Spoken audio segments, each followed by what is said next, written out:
السلام علیکم ورحمۃ اللہ وبرکاتہ۔ میرا نام ہے شاہزیب رشید اور آپ دیکھ رہے ہیں میرا چینل دنیا اور آخرت۔ آج ہماری بک کی 8ویں قسط ہے، تو ویڈیو شروع کرنے سے پہلے میری آپ سب دوستوں سے ایک گزارش ہے کہ میری ویڈیو کو شروع سے لے کے اینڈ تک لازمی دیکھیں، انشاءاللہ ضرور فائدہ ہوگا۔ تو بغیر وقت ضائع کیے چلتے ہیں اپنے مضمون کی طرف۔ تو آج کا پہلا مضمون ہے رشتے کا معیار۔ رشتہ کرتے وقت جب نظر مال پر ہوگی، ذات برادری پر ہوگی یا حسن و جمال پر ہوگی تو پھر بعد میں جھگڑے بھی ہوں گے۔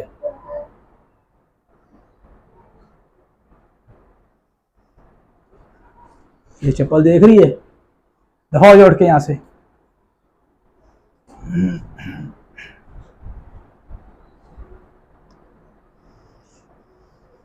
رشتے کا معیار۔ رشتہ کرتے وقت جب نظر مال پر ہوگی، ذات برادری پر ہوگی یا حسن و جمال پر ہوگی تو پھر بعد میں جھگڑے بھی ہوں گے، بے برکتی بھی ہوگی، بے سکونی بھی ہوگی، اور اگر نظر سیرت و کردار پر ہوگی، نیکی اور دینداری پر ہوگی تو اللہ کی طرف سے اس رشتے میں برکتیں ہوں گی۔ اس کا دلیل ہمیں قرآن پاک سے ملتی ہے۔ اللہ تعالیٰ ارشاد فرماتے ہیں، ترجمہ: بے شک جو لوگ ایمان لائے اور نیک عمل کیے، اللہ تعالیٰ ان کے دلوں میں محبتیں رکھ دے گا۔ اس لیے اپنے بچوں کے لیے نیک اور دیندار بیویوں کو تلاش کرنا چاہیے۔ سلف و صالحین اپنے بچوں کے رشتے کرتے وقت ہمیشہ سیرت کو پیش نظر رکھا کرتے تھے۔ جہاں کوئی نیک سیرت با کردار رشتہ نظر آیا، پھر وہ نہ شکل و صورت دیکھتے تھے نہ آمدن کو دیکھتے تھے، فوراً رشتہ طے کر دیتے تھے۔ آگے ان کی قسمت پھر اللہ کی مدد شامل حال ہوتی تھی۔ بغداد کا ایک واقعہ ہے کہ ایک نوجوان ایک نہر کے کنارے جا رہا تھا۔ کئی دن سے بھوکا تھا بیچارہ۔ اچانک دیکھا کہ ایک سیب نہر میں بہتا ہوا آ رہا ہے۔ اس نے بھوک سے بےتاب ہو کر اسے پکڑ لیا اور بسم اللہ پڑھ کر کھا گیا۔ پھر اچانک دل میں خیال ہوا کہ معلوم نہیں اس سیب کا مالک کون تھا، میں نے بغیر اجازت کھا لیا ہے، ایسا نہ ہو کہ آخرت میں مجھے اس کی پوچھ ہو۔ یہ خیال آتے ہی وہ نہر کے کنارے پانی کے بہاؤ کے مخالف سیب کے مالک کی تلاش میں چل پڑا۔ کافی فاصلہ طے کرنے کے بعد اس نے دیکھا کہ نہر کے کنارے سیبوں کا ایک باغ ہے جس کے درختوں کی شاخیں نہر کی طرف جھکی ہوئی ہیں۔ وہ سمجھ گیا کہ اس باغ کا کوئی سیب نہر میں گر گیا ہوگا جو میں نے کھا لیا ہے۔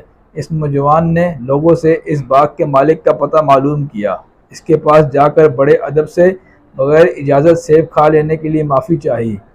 یہ باغ کے مالک بھی کوئی نیک اور اللہ والے انسان تھے، دیکھتے ہی سمجھ گئے کہ باوصف نوجوان ہے۔ یہ تقویٰ اور خدا خوفی کسی عام نوجوان میں نہیں ہو سکتی۔ انہوں نے اس نوجوان کو کہا کہ میں ایسا تو معاف نہیں کروں گا، 10 سال تک اس باغ کی رکھوالی کرو اور جس طرح میں کہوں اس طرح کرو، پھر معاف کرنے کا سوچوں گا۔ اس نوجوان نے شرط منظور کر لی اور وہیں رہ پڑا۔ اس نے 10 سال تک باغ کی رکھوالی کی۔ 10 سال کے بعد پھر ان کی خدمت میں حاضر ہوا تو انہوں نے فرمایا کہ 2 سال اور باغ کی رکھوالی کرو۔ اس نے مزید 2 سال گزار دیے۔ 12 سال کی مدت پوری ہوئی تو اس اللہ والے نے اس کو بلایا اور کہا کہ اب ایک اور خدمت باقی ہے، وہ یہ کہ میری ایک لڑکی ہے جو پاؤں سے لنگڑی ہے، ہاتھوں سے لونگی ہے، کانوں سے بہری ہے اور آنکھوں سے اندھی ہے۔ اس بیچاری کو اپنے نکاح میں لے لو تو سیب بخش دوں گا۔ نوجوان نے یہ شرط بھی منظور کر لی اور اس نیک انسان نے اپنی لخت جگر کا نکاح ان سے کر دیا۔ نکاح کے بعد نوجوان جب پہلی مرتبہ اپنی بیوی کے پاس گیا تو دیکھ کر حیران رہ گیا کہ ان کے تمام اعضاء درست ہیں اور وہ کمال درجے کی حسین ہے۔ دل میں خیال آیا کہ یہ کوئی اور لڑکی ہے۔ اس وقت باہر نکلا اور اپنے سسر کی خدمت میں حاضر ہو کر واقعہ بیان کیا اور پوچھا کہ یہ وہی ہے یا کوئی اور لڑکی ہے۔ انہوں نے فرمایا یہی میری لخت جگر تمہاری بیوی ہے۔ اس کی جو صفات میں نے بیان کی تھی اس کا مطلب یہ تھا کہ اس نے آج تک کوئی کام شریعت کے خلاف نہیں کیا، اس لیے گنجی ہے۔ آج تک گھر سے باہر قدم نہیں نکالا، اس لیے لنگڑی ہے۔ آج تک کوئی غلط بات نہیں سنی، اس لیے بہری ہے۔ آج تک کسی نامحرم پر نظر نہیں ڈالی، اس لیے اندھی ہے۔ اب وہ نوجوان سمجھا کہ ان کی بیوی کن خصوصیات کی حامل ہے۔ اس طرح ان پاک باز ہستیوں کی رفاقت کا آغاز ہوا اور اسی خاتون کے بطن سے سیدنا شیخ عبد القادر جیلانی رضی اللہ عنہ پیدا ہوئے۔ یہ واقعہ بیان کرنے کا مقصد یہ ہے کہ جب نیکی کی بنیاد پر رشتے طے ہوتے ہیں تو پھر اس کی برکات سامنے آتی ہیں۔ موضوع نمبر 2، نیک بیوی کی 4 نشانیاں۔ نبی علیہ السلام نے نیک بیوی کی 4 نشانیاں بیان فرمائی ہیں۔ نمبر 1، پہلی نشانی یہ ہے کہ جب اس کو خاوند کسی بات کا حکم کرے تو وہ اس کے حکم کو مانے، ضد کرنے والی نہ ہو۔ ماں باپ کو اپنی بچیوں کی تربیت کرنی چاہیے اور سمجھانا چاہیے کہ تم نے اپنے خاوند کے پاس جانا ہے تو ضد نہ کرنا، اپنی بات منوانے کی بجائے اس کی مان کر زندگی گزارنا، اس میں برکت ہوتی ہے۔ یہ بات ضرور سمجھانی چاہیے کیونکہ میاں بیوی کا ناز و انداز کا ایک تعلق ہوتا ہے اور لڑکیاں اکثر چھوٹی چھوٹی بات پر ضد کرنے لگتی ہیں۔ نمبر 2، دوسری نشانی یہ ہے کہ جب خاوند اس کی طرف دیکھے تو اس کا دل خوش ہو جائے۔ کیا مطلب یہ ہے کہ وہ گھر میں صاف کپڑے پہنے، ایسا نہ ہو کہ جب وہ گھر سے نکلے تو فیشنیبل کپڑے پہنے اور گھر میں بھنگن بنی پھرے۔ یہ بھی نہ ہو کہ گھر میں گندی سی بنی رہے اور اس کے بدن سے بو آ رہی ہو، اور باہر نکلے تو خوشبوئیں لگا کر نکلے۔ شریعت نے اس کو پسند نہیں کیا۔ ایک تو صاف ستھری بن کر رہے اور دوسرا اس کے چہرے پر خاوند کے لیے مسکراہٹ ہو، یہ نہ ہو کہ ہر وقت ہی موڈ بنائے رکھے۔ نمبر 3، تیسری نشانی یہ ہے کہ اگر خاوند کسی بات پر قسم کھا لے تو تم ایسا کرو تو وہ اس کی قسم کو پورا کر دے۔ نمبر 4، چوتھی نشانی یہ ہے کہ جب خاوند گھر میں نہ ہو تو وہ اس کے مال اور آبرو کی حفاظت کرے۔ مضمون نمبر 3، ایک سروے کا موازنہ۔ یہ عاجز ایک دفعہ ایک سروے پر پڑھ رہا تھا کہ بیویاں اپنے خاوند سے کتنی محبت کرتی ہیں۔ اس میں مختلف ملکوں کی عورتوں کے حالات لکھے ہوئے تھے۔ اس میں لکھا ہوا تھا کہ جاپان کی بیویاں اپنے شوہروں سے بڑی محبت کرتی ہیں۔ جب شوہر نے کام کاج کے لیے بزنس کے لیے گھر سے باہر جانا ہو تو وہ دروازے پر آ کر الوداع کرنا اپنے لیے لازم سمجھتی ہیں۔ اسی طرح شوہر جب گھر واپس آئے تو اس کا استقبال کرنا اپنے اوپر فرض سمجھتی ہیں۔ پھر لکھا ہوا تھا کہ تھائی لینڈ کی بیویاں بھی اپنے خاوندوں سے بڑی محبت کرتی ہیں۔ خاوند نے جب باہر جانا ہو تو وہ اس کے جوتے صاف کر کے پاؤں میں پہنانا اپنے لیے لازم سمجھتی ہیں۔ پھر لکھا ہوا تھا کہ جرمن کی عورتیں بھی اپنے خاوند سے بڑی محبت کرتی ہیں۔ اس کی مثال میں ایک واقعہ لکھا ہوا تھا کہ ایک دفعہ ایک خاتون گھر میں اپنے کپڑوں کی چھانٹی کر رہی تھی کہ کون سے کپڑے اب استعمال کے قابل نہیں، ان کو ویسٹ میں ڈالنا ہے، اور کون سے کپڑے دھونے کے لیے لانڈری میں دینے ہیں۔ وہ یہ چھانٹی کر رہی تھی کہ میاں نے کوئی کام کرنے کو کہا۔ اس نے بتایا کہ میں چھانٹی کر رہی ہوں تاکہ ویسٹ کو لینے والا آئے گا تو ناقابل استعمال کپڑے لے جائے گا۔ شوہر نے کہا لاؤ یہ کام میں کر دیتا ہوں تو تم جاؤ وہ کام کرو۔ اب شوہر صاحب نے چھانٹی کی۔ اس نے کیا کیا کہ غلطی سے جو نئے اور اچھے کپڑے تھے وہ اس سمت رکھ دیے جو ویسٹ کے لیے مخصوص تھا، اور ناکارہ کپڑے دھونے کے لیے لانڈری کے لیے مخصوص سمت میں ڈال دیے۔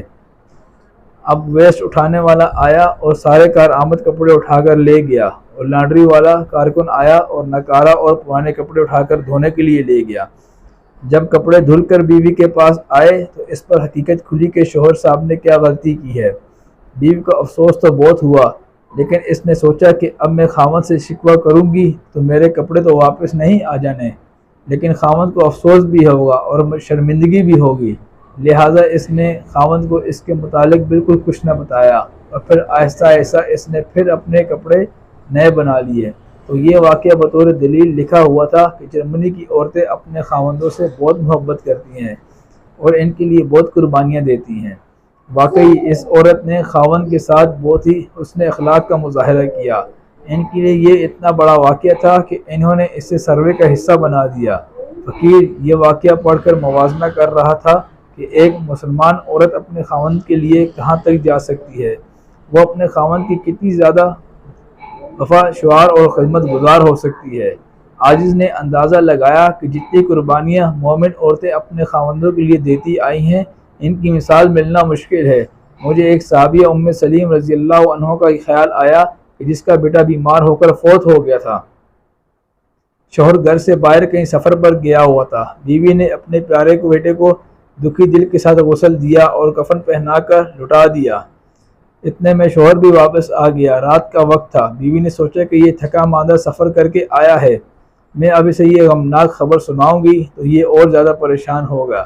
اس نے اسے کچھ نہ بتایا۔ شوہر نے بیٹے کی خیریت دریافت کی اس نے جواب دیا کہ وہ سکون میں ہے، چنانچہ وہ بھی مطمئن ہو گیا۔ حتیٰ کہ رات شوہر نے بیوی سے صحبت بھی کی۔ آپ اندازہ لگائیں اس ماں کے غم کا جس کے بیٹے کی لاش گھر میں پڑی ہو، لیکن اس نے شوہر کے سکون کی خاطر سب کچھ برداشت کیا۔ صبح اس نے اپنے شوہر سے کہا کہ یہ بتائیں، اگر کوئی آدمی کسی کے پاس اپنی کوئی امانت رکھوائے اور کچھ عرصے بعد واپس مانگے تو وہ خوشی سے واپس دے دینی چاہیے یا انکار کر دینا چاہیے؟ انہوں نے کہا کہ ظاہر ہے کہ واپس کر دینی چاہیے۔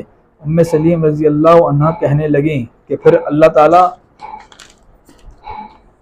نے جو بیٹے والی نعمت دی تھی وہ واپس لے لی ہے، اب ہمیں اس پر صبر کر لینا چاہیے۔ ابو طلحہ رضی اللہ عنہ نے کہا کہ جب عورت ہو کر صبر کر سکتی ہے تو پھر میرا زیادہ حق ہے کہ میں صبر کروں۔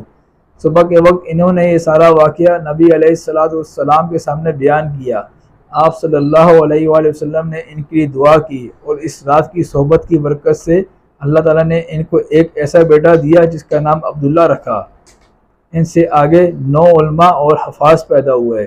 یہ واقعہ یاد کر کے میں نے دل میں سوچا کہ ان بیچاروں کو کیا پتہ کہ مومن بیویاں اپنے خاوندوں سے کتنی محبت کرتی ہیں اور ان کے لیے کتنی قربانیاں دیتی ہیں۔ آج کا موضوع ختم کرتے ہیں یہیں بھی۔ اگر میری ویڈیو آپ کو پسند آئی ہو تو اس ویڈیو کو لائک کیجئے، اپنے دوستوں میں شیئر کیجئے اور میرے چینل کو سبسکرائب کرنا نہ بھولیے۔ تو نیکسٹ ویڈیو تک کے لیے اجازت دیجئے، انشاءاللہ پھر ملاقات ہوگی۔ اللہ حافظ۔